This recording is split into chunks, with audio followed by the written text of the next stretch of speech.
তুমি দুনিয়ার সবাই সন্তান, তুমি দুনিয়ার সবাইরে খুশি রাখতে পারো। তোমার বন্ধু বান্ধব, আত্মীয় স্বজন, ভাই ব্রাদার, বউ, কলিগ, অফিসর বস, সবার মন জয় করিয়া চলতে পারো। অথচ যে দুইটা মানুষ তাদের সারাটা জীবন তোমার পিছনে ব্যয় করেছে, তাদেরকে খুশি করার সময় তোমার হাতে নেই।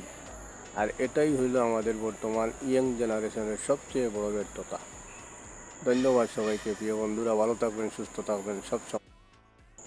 সন্তান তার মা বাপর কলিজা বরাবর আঘাত করলেও কিন্তু মা বাপে নিজের মুখে সন্তানের প্রতি অভিশাপ দেয় না। মা বাপে আসমানের দিকে চায় আর লম্বা একটা শ্বাস ফেলায়। এই শ্বাসটাই একটা সন্তানের জন্য, তার সারা জীবনের জন্য একটা বড় অভিশাপ, যাহা আস্তে আস্তে সেই সন্তানের জীবনকে নিঃশেষ করে দেয়। ধন্যবাদ সবাইকে। প্রিয় বন্ধুরা, ভালো